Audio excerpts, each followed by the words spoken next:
Donc Sophie est une femme merveilleuse, voilà. Ça, c'est un pléonasme. Bonsoir. Ensuite, elle est née, on ne va pas le dire, en 1976, mais comme elle est jeune, on peut continuer à le dire. Un peu de diplôme du côté d'Oxford et de Dauphine. Et en 2004, tu sièges au conseil d'administration de Lacoste. Donc il paraît que ton grand-père se prénommait René et se nommait Lacoste. Voilà. Raconte-nous un peu l'histoire familiale. Ah, bah écoutez, j'ai eu l'immense honneur d'avoir des grands-parents totalement extraordinaires qui étaient Simone et René Lacoste. Donc, je ne sais pas si René Lacoste, j'imagine que certains d'entre vous... Qui ne connaît pas René Lacoste, juste pour voir s'il y a des réfractaires Bon, alors, tous ceux qui connaissent René Lacoste peuvent acheter un produit Fusalp, éventuellement. Voilà, donc René Lacoste qui est un grand champion de tennis et qui a été marié avec une très grande championne de golf qui s'appelait Simone Thion de la Chaume et qui donc en l'épousant est devenue Simone Lacoste. Et en fait de naître dans une famille de champions de ce niveau-là, ils ont battu des records et c'était intrinsèque à leur personnalité. Ça nous a forgé un état d'esprit très collectif, très ouvert sur le monde, très dans une performance mais qui se compare à soi-même en fait. Et c'était des gens qui étaient très ouverts sur le monde et donc tous les engagements philanthropiques, entrepreneuriaux. Je pense vraiment, je leur dois énormément. Ouais. 2012, donc l'entreprise est cédée. Qu'est-ce qui s'est passé exactement ?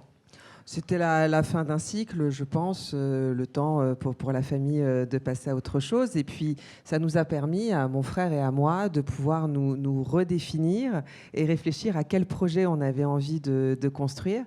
Et donc, d'avoir l'immense chance de tomber sur cette société Fusalp, née en 1952 à Annecy. Donc ça, vous l'avez racheté en 2013, hein, c'est ça ? Exactement, ouais, fin 2013. Et donc, l'historique, alors ? Et donc, Fusalp, créé en 1952 par deux tailleurs annéciens qui faisaient des costumes 3 pièces, qui avaient vraiment ce savoir-faire-là, mais qui étaient des très grands sportifs qui aimaient la montagne et qui ont envie de faire des vêtements adaptés à la montagne et adaptés à la compétition en montagne, à la compétition à ski.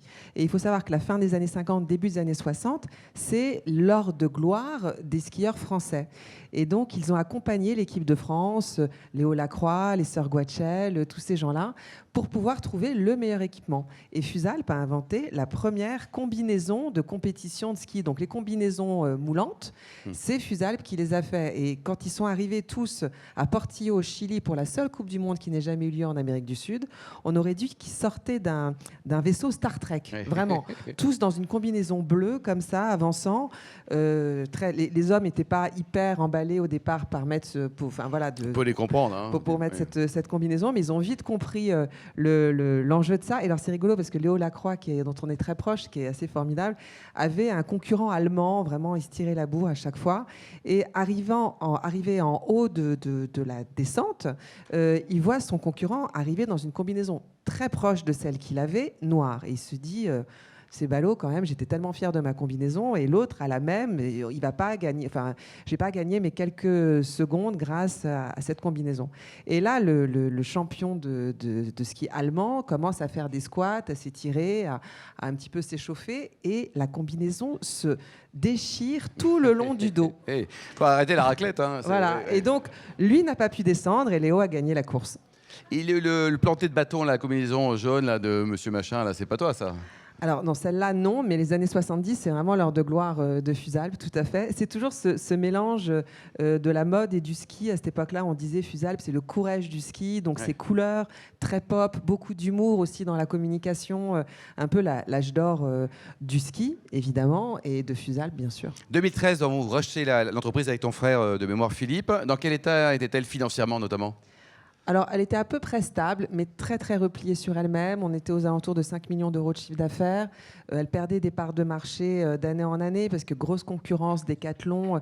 Le cœur de l'offre à ce moment-là, c'était des blousons très entrée de gamme, distribués chez Intersport, Sport 2000.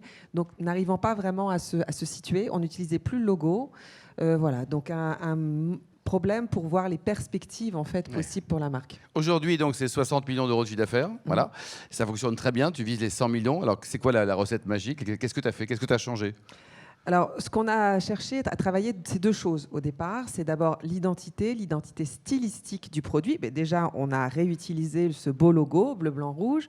Et puis, on a travaillé sur une esthétique, une identité pour que les produits soient reconnaissables très vite. On a fait une montée en gamme aussi, obligatoire. On ne peut pas être au milieu, hein, ça c'est évident.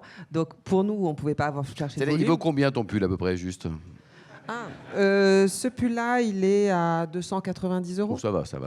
Voilà. Et alors en janvier, pendant les soldes, toujours pas. Ouais. Il n'est pas soldé. On solde extrêmement peu. Bon, d'accord. Extrêmement peu. Sur 300 références de notre collection hiver, on a 30 produits soldés. 30 produits soldés. C'est extrêmement important ça, parce que quand on travaille dans le textile, les histoires d'impact en fait sur notre environnement sont au cœur de notre travail quotidien. Vraiment, hein. Aujourd'hui, c'est devenu une des priorités. Et donc, on a besoin de faire des vêtements durables, qui portent leur valeur et qui donc puissent durer. Moi, je veux que les blousons durent 10 ans. Nos produits sont garantis 5 ans et réparables à vie. Donc, on veut des produits qui durent très longtemps et pour ça, on ne peut pas les solder. Est-ce que tu te fabriques en France, Sophie? Non, pas du tout. Pas du tout. On conçoit tout en France. On a un atelier de patronage, un atelier de R&D. On est absolument tout dans la conception et c'est vraiment très, très technique. Donc, c'est un travail très précis. Mais la production, c'est 50% en Europe et 50% en Asie. On a des matières coréennes, japonaises, très, très, très haut de gamme. Mais ce très technique-là a besoin d'être fait là-bas. La réussite mondiale de Moncler, ça t'inspire ou pas? Alors, ça m'inspire évidemment, mais ça nous a beaucoup aidé. Parce que quand on a racheté, en fait, avec nos 5 millions d'euros de chiffre d'affaires, c'était compliqué de trouver des gens pour nous aider, et les banquiers, les clients, les fournisseurs aussi. Et en fait, le succès de Moncler leur a permis d'imaginer quelque chose, de se dire, si Moncler y est arrivé, bah, pourquoi pas eux? Bon, après, Moncler, ils sont à 2,5 milliards de chiffre d'affaires. Ça, c'est après-demain, voyons. Alors, au niveau donc, de la distribution, comment tu es organisé en France? Et puis l'international, avec un marché phare, en tout cas en point de mire, c'est les États-Unis? Oui, tout à fait. On a 64 boutiques en tout. C'est vrai que à peu près 50% de notre chiffre d'affaires est fait en France aujourd'hui et 50% est fait à l'export. Et on croit beaucoup aux États-Unis. On a ouvert à New York, sur Madison Avenue, à l'automne. On a ouvert à Aspen, on a ouvert à Vail. Et ça marche très fort. Les démarrages sont vraiment hyper encourageants. Et c'est sûr que les États-Unis, s'il y a quelque chose qui se passe, il y a un potentiel quand même en wholesale qui peut être très très fort. Le capital de l'entreprise, tu gardes ça jalousement avec le frangin ou au contraire, tu es généreuse?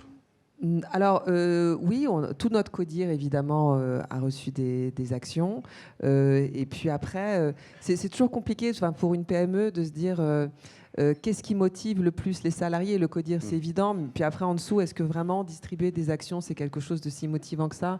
On cherche de l'incentive, on cherche des primes, on cherche des choses peut-être d'un petit peu plus moyen terme pour motiver les gens sur des objectifs qu'ils peuvent saisir et dont ils vont tirer le bénéfice rapidement. J'ai l'impression on a pas mal hésité et là, c'est plutôt ça qu'on est en train de faire. Et puis c'est une PME qui devient ETI, donc voilà, ça grandit doucement. Cette saison, il y a un côté saisonnalité dans tes produits, c'est-à-dire que là, Paris va être désert pendant 15 jours pour aller skier un peu partout. Ils vont tous avoir ton pull ou pas? J'espère, mais c'est vrai que la saisonnalité est très importante. Dans les vêtements de manière générale, pour nous, on est impacté par les dates de vacances, tout compte, mais comme beaucoup de business. Oui, la saisonnalité est importante. Donc là, avec 2 jours de neige, tu as eu 2 jours pour tout vendre, quoi. C'était... Voilà, mais bon, les gens anticipent, prennent du plaisir à s'équiper, donc on arrive quand même à avoir un peu de fluidité. Sophie, le plus haut métier du monde, donc c'est patronne d'une ETI de croissance comme la tienne, ou alors monter sur les planches et être acteur, notamment dans le théâtre? C'est les deux, sûrement. Et ça se nourrit. Et puis peut-être il y a des moments de vie. Donc tu adores le théâtre, c'est ça? J'adore le théâtre, ouais, ça fait partie de ma passion. Vraiment, j'y vais. Si je pouvais, j'y irais tous les soirs, mais j'essaie d'y aller au moins 1 ou 2 fois par semaine. Et c'est quelque chose qui m'habite profondément. Ouais. Et tu investis également, donc tu passes du temps, tu donnes des sous pour des causes caritatives, humanitaires, à titre perso ou via l'entreprise? Oui, alors après la vente de Lacoste, on a créé un fonds de dotation familiale qui soutient l'émergence en art et en sport. Donc on est 8 membres de ma famille à l'avoir créé depuis 10 ans, qui s'appelle Porosus. Donc ça, c'est quelque chose qui me prend beaucoup de temps. Et puis j'ai aussi une fondation à titre personnel qui travaille sur la pauvreté, la migration et ces sujets-là. Et alors, est-ce que tu as également des égéries dans le domaine sportif? Est-ce que tu sponsorises des jeunes ou des moins jeunes d'ailleurs, mais qui portent tes couleurs? Oui, on a 2 actions. La première, c'est qu'on équipe toute l'équipe de Grande-Bretagne à ski. De Grande-Bretagne? De Grande-Bretagne. Qui est David extrêmement... David. Voilà. Oui. qui est extrêmement performante. On a un jeune là, qui a gagné les Jeux Olympiques juniors, qui a eu 3 médailles d'or là, cette semaine, qui a 16 ans, qui est incroyable. On a Dave Riding aussi qui a gagné Kitzbühel il y a 2 ans, donc une très très très belle équipe qui a l'avantage de ne pas être trop nombreuse, donc ça nous permet de bien équiper tout le monde. L'équipe de France est habillée par Colmar, société italienne, depuis très très longtemps déjà.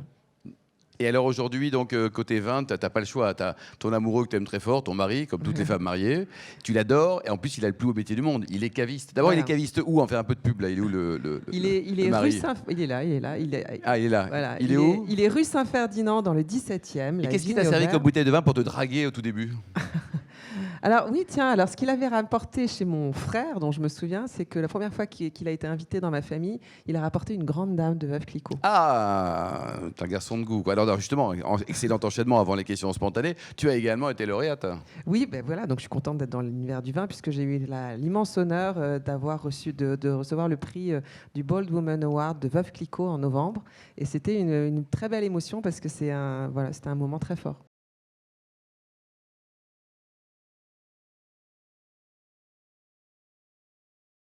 Non, je pense que déjà, c'est l'authenticité. Je pense le premier, quand on a une marque de vêtements ou B2C, c'est vraiment l'authenticité, avoir un projet qui soit facilement compréhensible et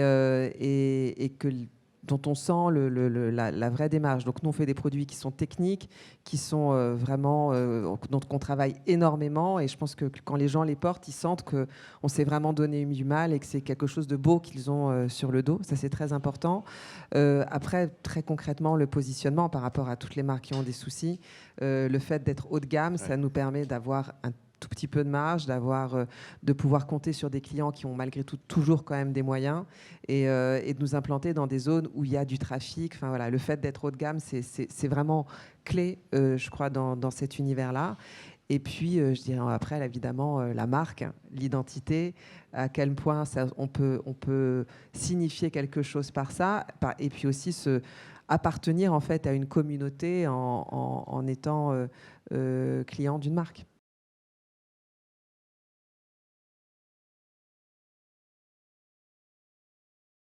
Mais c'est beaucoup d'investissement marketing.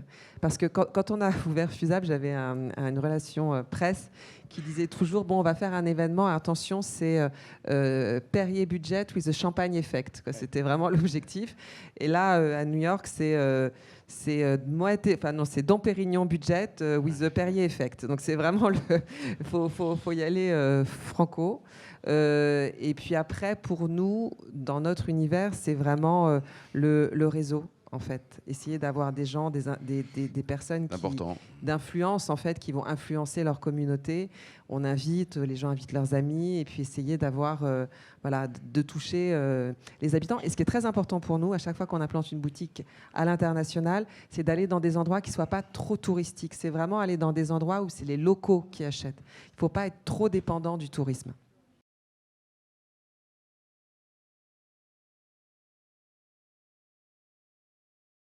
Parce qu'on ne vend pas que du ski du tout. Notre best-seller, c'est un manteau de ville pour hommes. Donc, on a vraiment une gamme de produits très variée.